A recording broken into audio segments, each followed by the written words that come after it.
6. Descobri que a Angélica anda fumando às escondidas. Pedi-lhe que não fumasse, é muito criança, e não se esquecesse dos conselhos do médico. Ela ficou muito vermelha e desculpou-se. Uma das amigas dera-lhe os cigarros e ela esquecera-os na bolsa. Disse-me que não tem esse hábito e não aprecia o fumo. Prometeu-me não tornar a fazê-lo. Norberto anda muito preocupado com o livro que recomeçou a escrever. Passa as manhãs fechado no escritório. Angélica está aprendendo datilografia para ajudar o pai a passar o livro à máquina.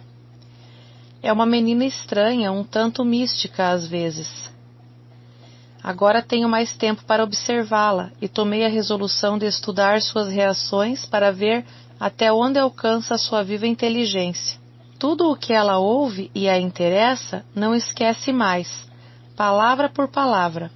Até um discurso, se ela quiser gravá-lo, fica estereotipado em sua memória, como uma folha de papel.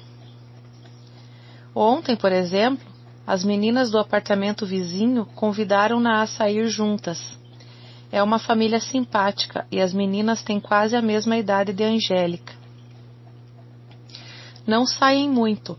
O pai é rigoroso e não admite certas liberdades da educação moderna. Angélica recusou sem me consultar. Agradeceu o convite e respondeu que já prometera sair com uma amiga. Mais tarde eu soube e Joana contou-me que Angélica detesta as vizinhas. Disse-me que Angélica é muito boazinha, mas que é preciso saber lidar com ela. Perguntei a Angélica por que não quis sair com as meninas, pois não havia outro compromisso. Olhou-me muito séria e respondeu: não gosto delas, são muito burguesas. Muito bem, respondi. Agora que estamos sós, você vai me dizer o que significa essa palavra que a ouço dizer muitas vezes. Para você, o que quer dizer burguês? Não respondeu a princípio. Procurou qualquer coisa para distrair minha atenção, como é seu costume quando se sente perturbada. Como nada encontrou, deu uns passos em direção à sacada. Falei de novo com raiva. Pergunto com insistência porque estou convencida de que você não sabe o sentido da palavra. Fala num sentido pejorativo. Voltou-se para falar, a voz vibrante, os olhos cintilantes. Não sei. Ora, titia, sei muito bem. Não sei só explicar. Não sei se vou explicar bem em português, mas quero dizer que prefiro que o burguês não exista, esse homem que está no meio, sabe? Entre o intelectual e o trabalhador pobre, entre o professor e o operário. É uma classe nociva. O burguês põe a mão no bolso e sacode o dinheiro para que todos ouçam. Saibam que ele tem, e com esse dinheiro tilitando, ele pode comprar tudo o que desejar. Por isso não gosto do burguês. Acho que sou um pouco diferente dessas mocinhas do vizinho e de muitas outras também. Sou mesmo esquisita, a senhora nunca percebeu? Prefiro viver como estou vivendo, com gente que pensa, que estuda, que fala de música, de balé, de teatro, gente que escreve. Ou então não ser nada, ser filha de cozinheira, como eu era antes, trabalhar como cozinheira também, ou arrumadeira. Fiquei estupefata, zonza. Ela continuou senhora de si.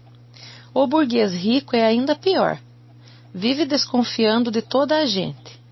Se uma pessoa dá uma ideia ou fala de uma casa, uma viagem, enfim, qualquer assunto, pronto. O homem desconfia logo que querem tirar-lhe o dinheiro, roubar-lhe a casa. É um covarde. O burguês pobre não se instrui, não gosta de arte, só pensa em ganhar dinheiro da melhor maneira possível. É repugnante, sabe? A senhora já foi à casa de um verdadeiro rico? Burguês rico? Só riqueza, riqueza, mas pergunta se ele vai ao centro, se gosta de balé, se procura instruir-se. Pergunte. Nada, ele tira de todos se puder. Nunca dá sem receber alguma coisa em troca. Angélica, onde você ouviu tanta coisa errada? Quem lhe disse isso? Me responda. Ninguém me disse coisa alguma. Então não ouço o tio Norberto e os amigos conversarem no escritório? Lembra-se da noite quando veio aqui o professor Mendonça? Eu ouvi tudo o que ele falou. Por acaso não somos burgueses também? Nunca. Vou contar o que o professor Mendonça disse. Quer ouvir? O burguês é uma pessoa que ama o dinheiro acima de tudo. Avalia toda a gente pelo que essa gente tem em dinheiro ou propriedades. Odeia os pobres, como eles fossem culpados de serem pobres. Quando há parentes pobres do burguês rico, é como se fossem leprosos, culpados dessa pobreza. Não é horrível? A senhora e tio Norberto são liberais, generosos, não vivem pelo interesse, nem pensariam na minha pessoa para perfilhar se fossem burgueses. O burguês faria isso? Nunca. Ele não tem sensibilidade artística, não tem ideal. Vive pelo dinheiro e pelo interesse. Não tem religião, ou se tem, é por interesse também. É amigo dos que têm propriedade, dos que gastam bastante. Desconfia que os pobres vão pedir-lhe dinheiro ou roubá-lo. Está sempre vigiando os outros. Eu não gosto dele. Tia Constança gosta? Nunca pensei nisso antes. Vivemos entre colegas professores como nós, e não sei distinguir o burguês do não burguês. Você conhece poucos, tia Constança. Vive entre gente que pensa, que não convive com essa classe. Peço a você não repetir nada disso a pessoa alguma. Fica antipatizada por toda a gente. E o que tem as filhas dos vizinhos com isso? A senhora não sabe que elas são burguesas? Quando converso com elas, só falam em encontrar noivo rico, que tem automóvel, que tenha casa, senão não se casam. Já estive no apartamento delas, não gostei. Sabe aquele rapaz que mora no andar de cima que mostrei para você quando ele desceu outro dia no elevador? Elas queriam saber se ele era rico, queriam conquistá-lo. Depois me disseram, sabe, é pobre, não serve. Falam mal de todos que residem neste prédio. E são feias e pretensiosas. Quando falou das moças e das palavras pronunciadas por elas, imitou o modo de falar e virar dos olhos. É pobre, não serve. Depois dirigiu-se para a vitrola e colocou um disco. À noite, uma amiga telefonou convidando-a para irem juntas ao cinema. Senti necessidade de ficar só, pensar, consultar Norberto acerca de tudo o que ouvira. Não consegui jantar. Norberto também se admirou. Ficamos nós dois em silêncio, como diante de um dilema, um enigma. Resolvemos indagar bem quais eram as amizades da pobre menina e pedir-lhe que as traga ao apartamento. Alguém está influenciando a Angélica de maneira que só pode trazer-nos grandes aborrecimentos. Não será Eduardo, o irmão de Ana Maria? Não será um desses rapazes exaltados de ideias subversivas? Devemos averiguar. Agora, nestes últimos dias de férias, encontramos um apartamento muito confortável.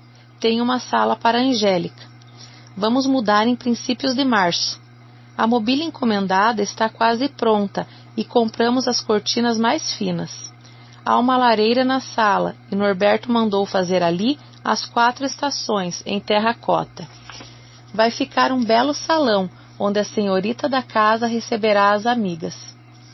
Ela está feliz e pensa nas noites frias, o fogo crepitando e ela com as amigas e os rapazes tomando vinho do Porto. Gosta tanto assim de vinho do Porto? Perguntou Norberto. Não, falei porque me lembrei.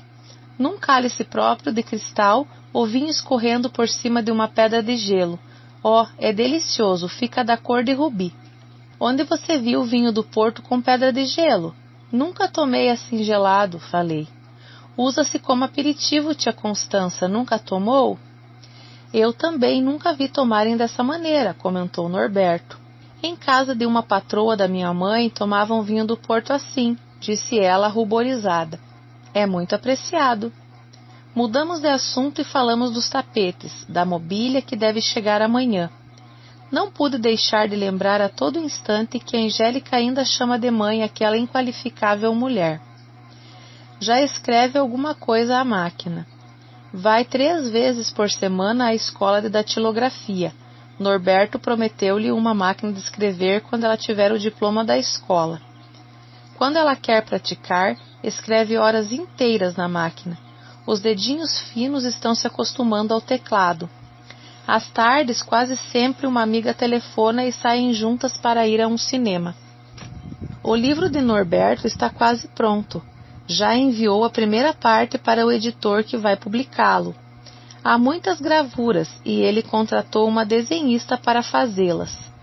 Desde que Angélica disse que ele é escritor, recomeçou a escrever com verdadeiro entusiasmo, até a página final, o livro que há tantos anos esquecido num canto do escritório. É um estímulo para ele e só pode fazer-lhe bem. Ontem eram quase 10 horas da noite quando vimos Angélica entrar com os olhos vermelhos, a fisionomia transtornada. Antes de perguntarmos o que sucedera, ela falou como avalanche, à voz chorosa. Levei um grande susto. Quando cheguei lá embaixo no vestíbulo, ainda na porta, um vulto saiu da sombra e nem tinha reparado e veio falar comigo. Meu padrasto. Norberto levantou-se com precipitação, deixou cair o livro que estava lendo. Seu padrasto? O que ele disse? Que miserável! Vou descer, quem sabe ele ainda está lá. Não, tio Norberto, ele já foi, tenho certeza. Primeiro ele pegou-me o braço e eu gritei, e ele falou, psiu, não adianta gritar. Perguntei, o que quer comigo? Vou chamar o professor. Largue-me. O zelador apareceu perto do elevador quando ouviu a minha voz, mas não disse nada, nem mandou o Vaca embora. Eu tremia, minhas mãos ainda estão geladas, veja. Encostou suas mãos nas minhas e vi seus lábios pálidos e tremos. Abracei-a carinhosamente e disse-lhe, não se assuste, filhinha. Ele nada pode fazer, de certo veio para verificar se você reside conosco. Ele não pode tirá-la de nossa companhia, o juiz de menores nunca o permitirá. Norberto, que deixara a sala por um instante, voltou com um copo onde havia alguns dedos de uísque. Tome isso e não se aborreça. Ele nada pode fazer contra você. Beba. Ela sentou-se, bebeu, pôs a mão direita no peito como se quisesse contar as pancadas do coração. Ele nada mais falou? Perguntei. Ai, que susto, tia Constância. Ele me apertou o braço com tanta força que ainda tenho o sinal dos dedos do abutre. Veja, é isso aqui, onde está vermelho. Mas que bandido! Exclamou Norberto. Vou contar ao advogado tudo isso. Essa cena não pode repetir-se de maneira alguma. Quando você disse que ia chamar o professor Norberto, o que respondeu? Falou assim, ah, vejo agora que tem um protetor, é verdade? Vim aqui porque sua mãe pediu-me notícias suas, menina ingrata e má, hipócrita. Esqueceu tudo o que fiz por você? Esqueceu da sua mãe? Antes tivéssemos deixado você para os soldados, ouviu? Eles haviam de se divertir com essa sem-vergonha. Trouxemos você com sacrifício, e veja o que aconteceu em troca? Nada. Agora é mocinha de família, hein? Riu e apertou mais o meu braço. Falava baixo, entre dentes, e mesmo que alguém passasse por perto não poderia entender. Falava em alemão. Quase morri de ódio de ouvir o abutre falar, aquele miserável. Ela escondeu o rosto entre as mãos e começou a chorar e a murmurar. Bandido, um dia ele há de me pagar, vai ver. Se vissem a cara dele, com que malícia ele perguntou, mocinha de família, hein? Norberto e eu levamos horas consolando-a, explicando que, ainda que o padrasto a esperasse nas esquinas com ameaças, nada poderia fazer contra ela. Só se aquietou quando Norberto prometeu procurar o Dr. Nóbrega no dia seguinte para que o juiz soubesse também do atrevimento inconcebível do padrasto. Demos-lhe um calmante para dormir. Mais tarde voltei para vê-la. Estava dormindo, num sono inquieto, murmurando palavras ininteligíveis e se debatendo como se tivesse um pesadelo. Pobre menina, pensei. De onde viera essa criatura que mais parecia ave sem rumo num mundo cheio de ódios e perseguições? A mãe e o padrasto, diante do juiz de menores, falaram muitas coisas contraditórias e obscuras. Quando o juiz de menores perguntou, A senhora disse que ela fala bem o alemão e mal o francês. Ela não nasceu na Bélgica? A mulher embrulhou, disse contrassensos e terminou afirmando que desde pequena ela aprendera o alemão com mais facilidade. Nem sabia por quê. Uma das avós era alemã, é verdade. Tinha-se a impressão de que a mulher falava o que ia inventando. Pensei mais uma vez. Afinal, de onde viera essa menina? Quem seriam seus pais verdadeiros? Aquele misterioso Monsieur Charles? O que a levava a passear através das ruas de Boulogne? Seria realmente o pai? A suposta mãe negara, dissera que a menina fantasiava, inventava, tudo que era mentira. Coitada de Angélica, até o nome agora é outro. Mudou de nacionalidade, de pais, de nome. Não é mais Marie Angelique, simplesmente Angélica, com acento no E, Angélica. Parece um nome diferente, uma pátria diferente. Mudaremos o mais rapidamente possível. A mudança para um novo apartamento da Avenida Ipiranga fará com que a menina esqueça o incidente. O primeiro impulso de Norberto foi interpelar o zelador na manhã seguinte. A menina é quase agredida pelo padrasto e o zelador não fez sequer um gesto para defendê-la? Mudou de ideias. Será aprofundar um assunto que para nós é sempre desagradável. Vamos deixar o prédio amanhã. Não pensemos mais nisso. Angélica está como num paraíso. Dá gosto de vê-la. Canta desde manhã, arranja as gavetas, desarranja, torna a colocar tudo de novo, torna a tirar para pôr em outra gaveta. Coloca uma jarra aqui, a boneca Bárbara ali, cantarola devagar. Observo-a. Nas pontas dos pés, ela vai e vem como se dançasse. Estaca diante de Bárbara. Fala para a boneca, o dedo indicador quase encostado na cabeça miúda de olhos deslavados. Veja, eu tenho o coração tranquilo, tranquilo, tranquilo. Tá, tá, tá. Rindo alto para si mesma, faz reverências diante da boneca e continua a dançar, a fazer piruetas, esquecida do que passou. Quando me viu observando-a, deu uma risada e correu para me beijar as faces. Estou tão contente, oh, tão contente. Rodopiou e caiu sentada no tapete como se terminando um bailado. Esse fosse o passo final. Fomos novamente ao teatro. Peça de Anne Noailles. Muito boa e muito bem representada. Angélica compreendeu quase tudo e gostou. Já conhece teatrólogos ingleses, franceses e italianos. Aprecia a arte dramática. Não nos conformamos com seu pouco interesse pela literatura. Temos esperança de que um dia adquira também esse gosto. O apartamento novo tem dado trabalho. Joana queixou-se de cansaço. Vamos dar-lhe 2 semanas de férias. Não me conformo com o ar malicioso de Joana algumas vezes ao falar com Angélica, quando lhe dá um recado. Parece ter raiva da menina. Ela sabe que vamos perfilhar Angélica e sabe também que a menina veio para trabalhar para nós e que depois mudamos de ideia e resolvemos adotá-la. Fica diante da menina com atitude de superioridade total que enerva. Angélica finge nada perceber e trata-a muito bem. O telefone foi colocado hoje. Angélica quase não saiu de casa esses dias, arrumando seu salão e escrevendo à máquina para praticar. Filó não se acostumou ainda na nova residência. Passeia pelos quartos miando, como se lhe faltasse qualquer coisa. Norberto recomeçou os cursos em casa. São alunos do curso científico que desejam aulas extraordinárias e pagam generosamente. Acho que Norberto tem trabalhado muito e quase não teve férias. Disse-me que nunca se sentiu tão bem, muito satisfeito com o livro que está na revisão. Com as despesas acrescidas, tenho que trabalhar mais. Filha moça não é nada fácil. Dá tanta despesa, dor de cabeça. Nunca pensei. Se soubesse. Fala em voz velada, sério, perto de Angélica para ouvir-lhe a reação. Representa a perfeição.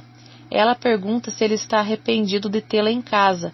Ele faz cara de mártir e responde: nem me pergunte. Se eu soubesse, não inventaria essa brincadeira. Ambos acabam rindo e se perseguindo um ao outro atrás dos móveis e das portas. Dão a impressão de duas crianças correndo.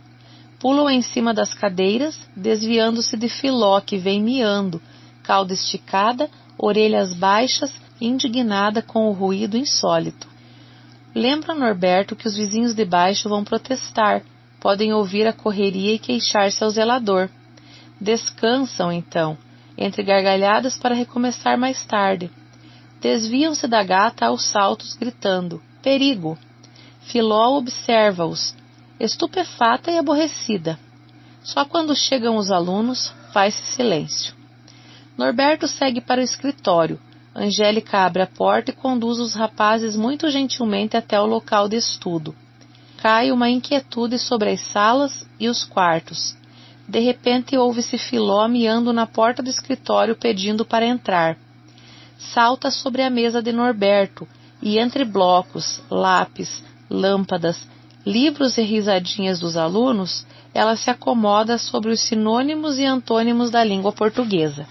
Ontem nossa filha teve outro convite para jantar. 2 colegas vieram buscá-la de automóvel pouco antes das 8 horas. Voltou quase à meia-noite. Gostou imensamente. Hoje a surpreendi fumando. Encabulada, quis ocultar o cigarro aceso numa gaveta. Não teve tempo. Censurei-a e fui contar a Norberto no escritório. Eu não contei antes a você porque ela prometeu não fumar outra vez. Hoje a vi fumando, rale com ela. Ele levantou a cabeça de sobre o livro muito admirado. Deixe que ela fume, que mal há nisso? Não faz mal? Você sabia que ela fumava? Naturalmente. Que há de mal que fume 2, 3 cigarros por dia? Mas o médico que a examinou aconselhou a nunca fumar por causa do coração. Ora, ela está tão forte, não há mal nenhum, deixe-a fumar. Está bem. Voltei para a sala e vi chispas de malícia no olhar que me esperava. Pode fumar quando quiser, falei. Riu-se com gosto. Eu já sabia que o tio Norberto não se importava. Ele mesmo me dá cigarro às vezes. Fumo 10 por dia, só. Saiu da sala cantarolando, e eu voltei ao meu trabalho. Tenho o coração tranquilo, ouvi-a cantar. 2 casais de professores e 2 filhas de um desses casais, Vera e Maria Monteiro, vêm jantar hoje aqui em casa. Último dia de férias. Nossa saleta e a sala de jantar estão prontas, com cortinas e tapetes. Só falta a sala de Angélica para terminar. Os painéis da terracota para a lareira estão lindos. A mesa do centro, que vai ficar de frente a um sofá, veio com defeito e mandamo-la de volta. Falta outro sofá que compõe o outro ângulo do salão. As cortinas de voal, bem fartas, com leves pintinhas azuis, deram vida nova ao ambiente. O tapete azul noite combina com o resto. É pena não ter ficado tudo pronto. Esperamos que em abril, para o 17º aniversário da mocinha, tudo esteja terminado e ela possa receber as amigas. Chamei-a hoje para me auxiliar na cozinha. Pôs um avental branco e se foi. Bateu os ovos, abriu a massa para a torta com uma boa vontade encantadora. Disse-lhe que ela dá mais para a cozinha do que para a bailarina. Arrependi-me de falar desse modo, porque ela ficou rubra e só então refleti na minha frase indiscreta. Quem sabe pensou que a feri de propósito, lembrando-me da suposta mãe. Para amenizar o efeito dessas palavras, pedi-lhe para enfeitar a mesa e pôr flores nas jarras da sala. Joana me auxiliaria no que ainda faltava. Os casais chegaram às 8 horas e tudo estava pronto. Angélica recebeu-os e beijou Vera e Maria com carinho.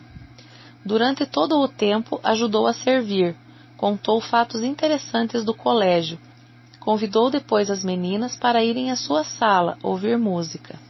O professor Espíndola ficou encantado com as maneiras de Angélica, conversou um tempo enorme com ela sobre teatro, livro, estudos. Falaram algum tempo em francês. Vendo-a falar com Espíndola, admirei-me da presença do espírito de Angélica. Quem a ouviu essa noite ficou certo de que a menina conhe a fundo as literaturas francesas, inglesa e italiana. Com que precisão ela repetiu minhas aulas para o professor Espíndola, estendendo-se sobre as características de certos autores, gêneros literários, etc. As aulas que eu repeti para algumas alunas particulares, Angélica expôs como se ela própria as tivesse dado. O professor Espíndola não se cansou de elogiá-la, e eu também senti certo orgulho, como se ela fosse criatura minha. Como se eu a tivesse modelado, ensinado, trabalhado o seu espírito e seu corpo. Tive vontade de dizer a todos que a ouviam: peçam-lhe que cante, peçam-lhe que cante, peçam-lhe que dance. Tem uma voz tão doce para cantar e sabe dançar balé. O mesmo pensava Norberto a seguir a menina com os olhos, a dizer aos amigos: ela arranjou esta mesa, veja o bom gosto. Ela fez a sobremesa, não está deliciosa? Ela colocou essas flores, escolheu esse tapete, essa cor, comprou estes discos que vocês estão ouvindo. Tudo foi ela, a alma e o encanto dessa casa. Acabaram-se as férias.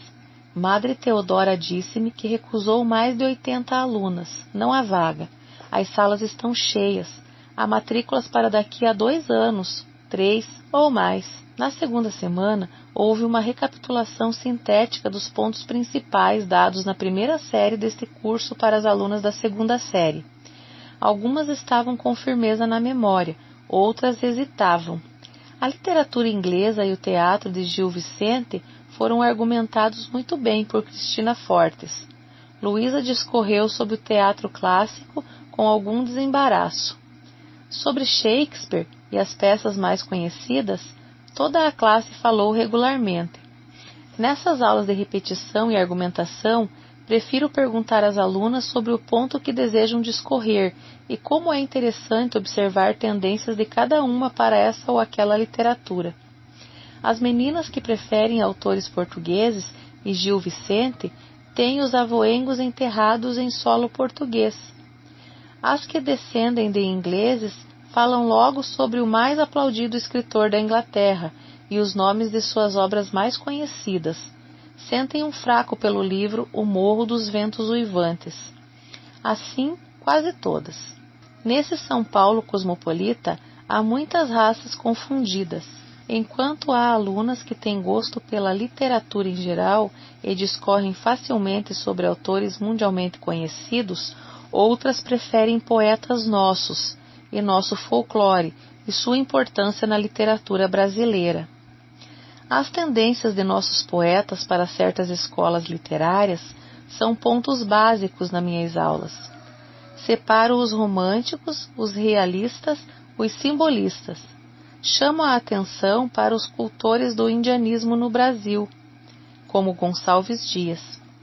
Peço a uma das alunas que leia trecho deste ou daquele poema brasileiro, e como elas detestam esses versos que não compreendem. Era a hora em que a flor balançava o cálice, aos doces beijos da serena brisa, quando a ema soberba alteia o colo, etc.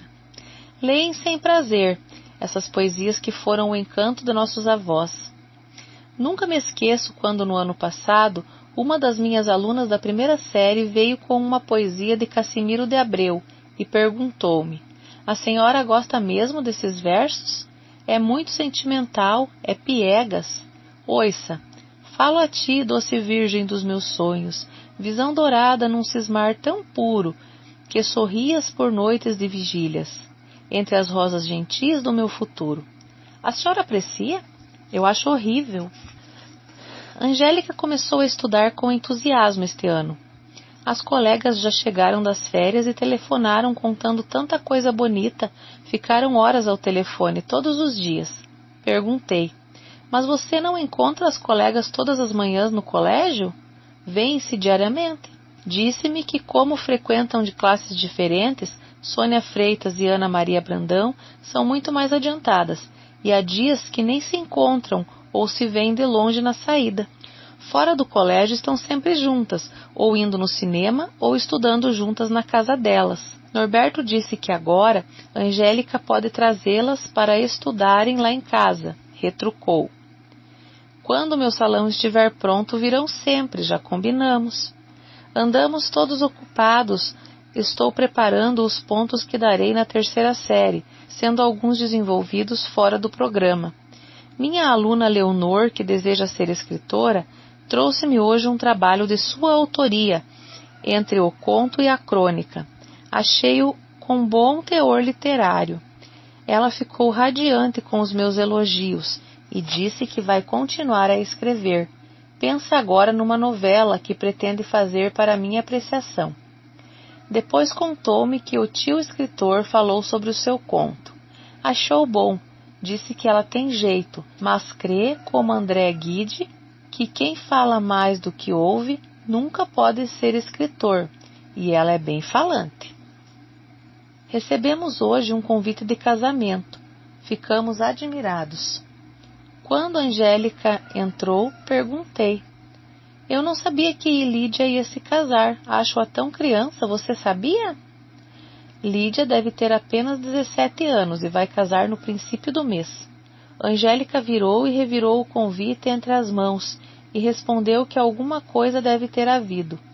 Não prestei atenção às suas palavras no momento. Estava imaginando um chapéu novo para mim e um vestido para ela, a fim de assistirmos à cerimônia. Passou-se o dia.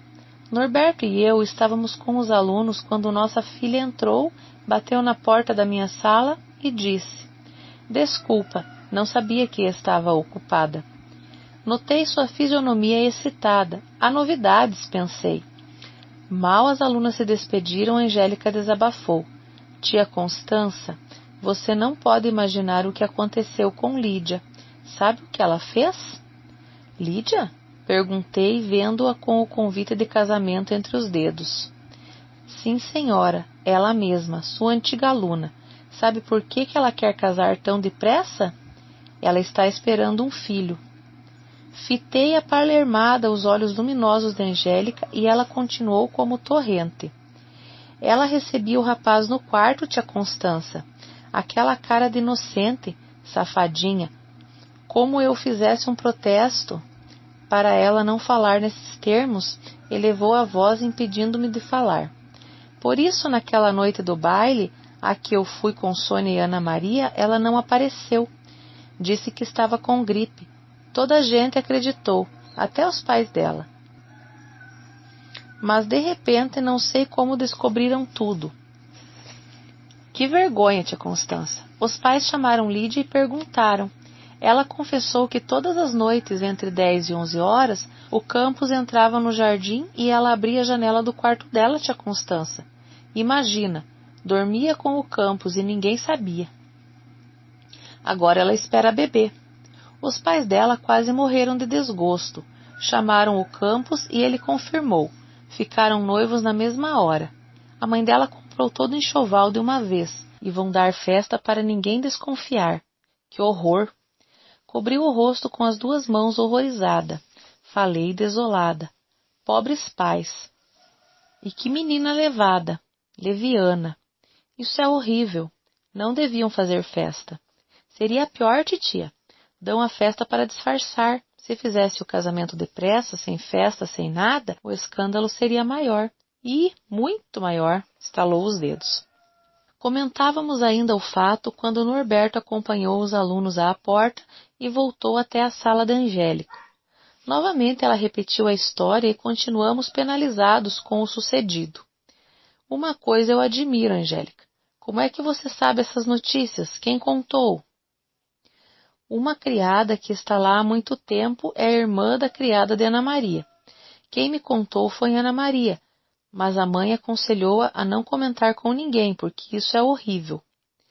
Ela só contou para mim e para a Sônia, suas melhores amigas. Nós vamos à festa do casamento, não vamos? Com certeza vamos, respondeu Norberto. Peço a você não falar a ninguém mais. Isso é muito desagradável para a família de Lídia, que é nossa amiga e muito distinta. Está bom. Mas como é que ela vai casar esperando criança? Perguntou Angélica impressionada. Da mesma maneira que as outras moças casam, falou Norberto. E não se fala mais nisso. Ela pôs os dedos sobre os lábios num gesto gaiato. Depois, Silêncio. Estão dizendo que a mãe dela falava de todas as moças e era orgulhosa, por isso está pagando. Diante do olhar reprovador de Norberto, disse como que se desculpando. Quem falou isso foi a arrumadeira, titio. Eu nem conheço essa senhora. Nem uma palavra mais, faz favor. Ela andou de um lado para o outro, nervosa, e foi para a cozinha conversar com Joana. Cochicharam durante muito tempo. Hoje cedo, Angélica disse: Bom dia, tia Constança. Olhou para trás e para todos os lados para ver se Norberto não estava por perto. Continuou misteriosa. Sabe, tia, não dormi bem, pensando em Lídia. Coitada, mas como ela tem cara de sonsa, hein? Será que vai aparecer no casamento? O que, Angélica? O filho? Pois ela está esperando um filho, quero dizer. Será que a gente vai notar? Por favor, não fale mais nisso. Lembre-se do que teu tio recomendou. Esqueça. Está bem, já vou. Até logo. Saiu para o colégio impetuosa, batendo as portas, num excitamento desusado. Minhas alunas particulares da manhã telefonaram que não vêm hoje. Fico só. Como eu amo a solidão. Basto a mim mesma. Quantos domingos fico sozinha na minha sala, sem falar, sem receber pessoa alguma. Na praia, gosto de ficar sentada na areia olhando o mar, sentindo a solidão. Acho a vida interior muito mais preciosa que a exterior. Não sei se foi Lacordaire que escreveu. A criatura humana pode vagar de cidade em cidade, de país em país, ter amigos sem conta e uma ativa vida exterior. Mas que vale isso se a vida interior não é rica de sensibilidade, de emoções, de pensamentos que elevem a criatura? Na minha modesta sala, onde preparo os pontos que darei às alunas do curso clássico, ou leio um livro que me agrada em noites solitárias, sinto que minha vida interior é rica e elevada, e eu não a trocaria por nada deste mundo. A solidão enobrece a criatura, enriquece-lhe a alma, a solidão compreendida, esse ermo onde mergulhamos às vezes ou nos levamos a Deus. Hoje, na sala de literatura, uma das minhas alunas perguntou-me por que a poesia de Baudelaire é chamada de satânica. Outra perguntou se o romantismo sofreu evoluções. Vê-se que são alunas que faltam muito ou não prestam atenção à matéria, pois tudo isso já foi explicado e revisado. Os 40 minutos que houve de aula foi para explicar as diversas gradações por que já passou a literatura universal. Em casa encontrei a Angélica colocando na vitrola um disco novo de Chaliampin, Elegie, de Massenet. Contou-me que ouvira esse disco em casa de Sônia e, como gostara, a amiga comprara outro para presenteá-la. Observo a menina em todas as suas emoções. Não posso ainda defini-la, nem compreendê-la muito bem. É mística, suave, impetuosa, sensível, sonhadora também, às vezes arrebatada. Possui temperamento artístico, gosta de música fina, adora teatro bom, ao mesmo tempo cai num materialismo terra a terra que choca quem a ouve. Não abre um livro. Nunca se sabe qual a reação que sentirá diante de um fato qualquer, e nunca é que a gente espera. Sempre surpreende. É esquisita, como ela própria se intitulou uma vez. Ao mesmo tempo é uma menina a quem devemos amar por ter sofrido demasiadamente, porque é sozinha no mundo, porque é delicada, amorosa e extremamente sensível. Angélica quase não tem estudado. Chamei-lhe a atenção. Seu círculo de amigas aumenta e são os convites, os telefonemas diários que a distraem dos livros e das lições. Falei a Norberto. Respondeu-me com esta observação.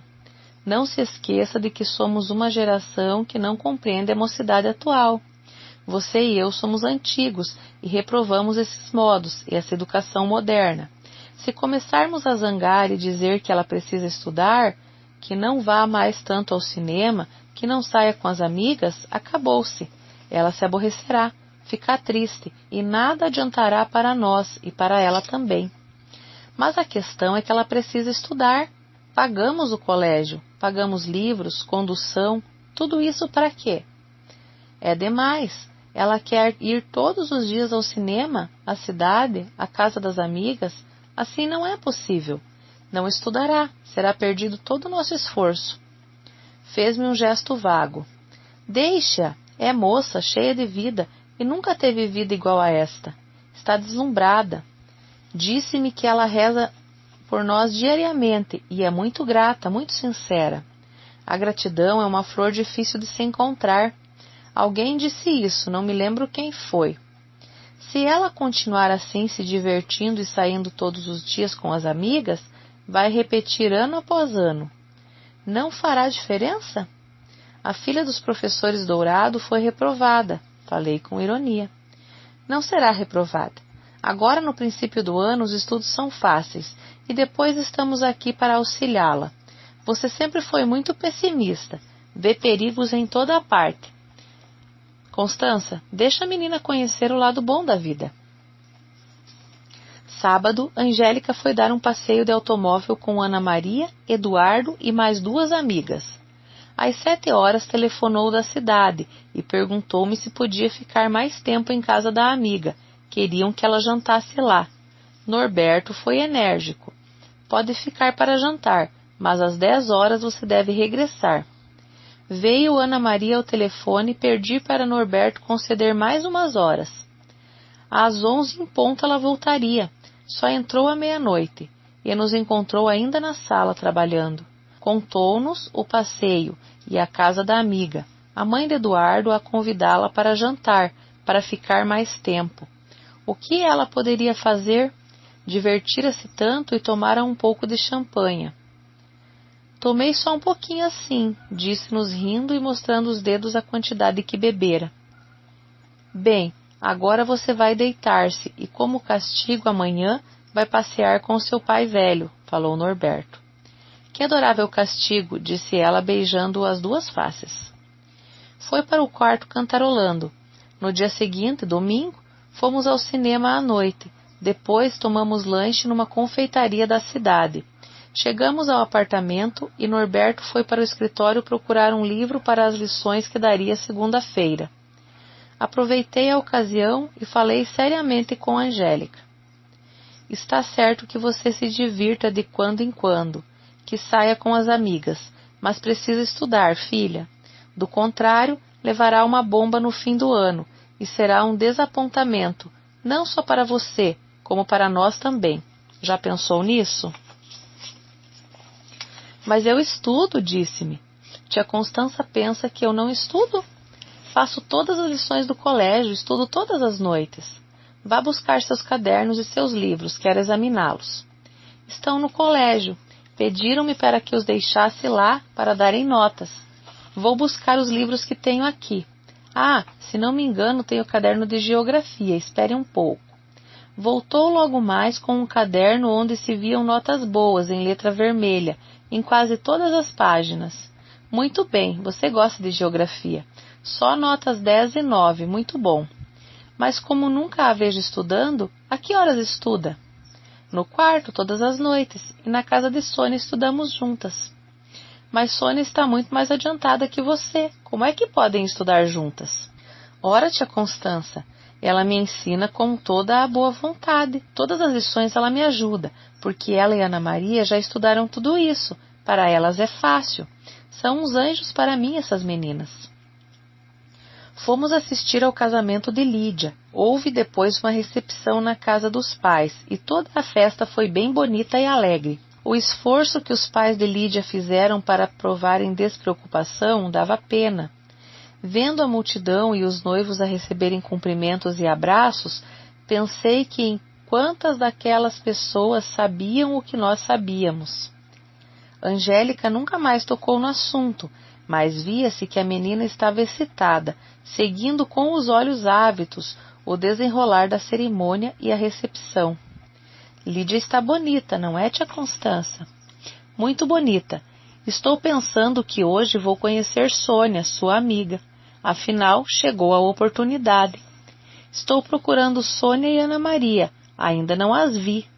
Acha Lídia muito magra? Contaram-me que ultimamente emagreceu muito. Acho-a muito bem, e o noivo é um moço simpático. O Campos está muito nervoso. Não acho que ele está nervoso, tio Norberto? Norberto respondeu vagamente, distraído com as pessoas conhecidas que encontrou. Terminada a recepção, voltamos para casa, Angélica ainda emocionada com a cerimônia e por não ter encontrado Sônia na festa. Foi ao telefone saber o que acontecera. Ouviu um gritinho de espanto. Depois voltou-se para onde eu estava. Sônia escorregou e torceu o pé, por isso não foi à festa. Imagina, tia Constança, a mãe dela me falou que ela já ia se aprontar para o casamento quando caiu e ficou com o pé inchado e muito dolorido. Agora disse que o pé cresceu, está assim feito pão. Meia hora depois, ligou novamente o telefone para a amiga e perguntou se havia melhorado. Então a própria Sônia foi carregada para perto do telefone e a prosa durou mais meia hora. Contou detalhes do vestido da noiva, dos convidados, o noivo que estava nervoso e toda a recepção. Depois, Lídia estava bem contente. Disseram que estava magra, você lembra? Nada disso, muito elegante. Lembra-se daquela tragédia que nos contaram? Lembrei sim, muito. Risadas. Baixou a voz e falou mais uns 10 minutos e despediram-se com muitas saudades e beijos. Perguntei-lhe sobre Ana Maria Brandão. Também não estivera na festa? Gritou. Ana Maria? Eu não contei, tia Constança, ela não foi convidada. Imagine, não foi convidada. As tardes seguintes passou com Sônia, fazendo companhia à amiga doente. O mês de março está findando. Daqui a 3 dias estaremos em abril, e a Angélica só pensa na recepção que vai oferecer no dia do seu aniversário, na última semana do mês. Faz planos sobre a mesa que enfeitará com flores de tal cor. Convidará tantas pessoas? Não, mais. E fala dos salgados, refrescos, doces. Pensa alto. Não sei, tia Constança. Acha que o bolo com 17 velas fica bem no meio da mesa? Imagine, hein? Vou completar 17 anos. De que cor devem ser as velas? Você sabe? Nunca tive um bolo de aniversário, nem mesa arrumada, nem flores, nem convidados meus. Nunca tive nada disso. Seus olhos ficaram marejados. Mas agora você tem e pronto. Você, Angélica, deve pensar no dia de hoje, apenas no presente. Pense, tenho tudo, nada me falta. O que é que você não teve, não vale, já passou. Olha-me fixamente e escuta. Norberto entra nesse momento e ouve as últimas palavras. Oh, mocinha, está triste hoje? Brinca com ela, abraça-a com ternura. Vamos enterrar o passado, vamos? Faremos uma cova bem funda, bem funda. Colocaremos lá dentro o passado com todas as lembranças. Olhe, ela quer fugir pela janela. Vamos atrás dela, não a deixe fugir. Está aqui, peguei. Essa diabinha quer ir embora. Não, volte e volte. Tem que ficar no fundo da cova. Gestos exagerados de Norberto, caçando lembranças como quem caçava borboletas. Risadas intermináveis da menina que se dobra para a frente de tanto rir. E quanto mais ri, e diz: me dói aqui, não posso mais. Norberto procura lembranças em lugares inesperados. Não deixe aquela fugir. Ali perto da janela. Pegue-a depressa. Ah, peguei. Está aqui na palma da minha mão, está presa. Vamos colocá-la na cova. Pronto, enterrei. Há alguma outra por aí? Filó, será possível que você esteja escondendo uma lembrança de Angélica? Filó, Filó, onde você escondeu aquela lembrancinha? Aquela que faz a mocinha chorar. Finge que procura na gata que se deixa carregar pelo dono. Conta, bichinha, conta onde você escondeu aquela lembrancinha. Finge que vira a gata pelo avesso, volta-a de barriga para cima, procura dentro das orelhas, por trás dos bigodes, debaixo da língua, até que Filó, revoltada com a brincadeira, mia e foge. Eu não disse, sua deslavada. Estava aqui, bem no meio da sua pata, entre as garras aguçadas. Megera. Enterra mais essa lembrança. Neste instante, Angélica ri tanto que parece chorar, os olhos cheios de lágrimas. Com as mãos apertando um lado da cintura, suplica: não posso aguentar mais. Chega, tio Norberto. Mas parece que uma lembrança ainda está faltando. Norberto procura pelos cantos da sala, sob a mesa, sob as cadeiras, levanta a ponta do tapete para espiar, até que se aproxima novamente da menina e encontra a lembrança que estava faltando na própria cabeça de Angélica, atrás da testa.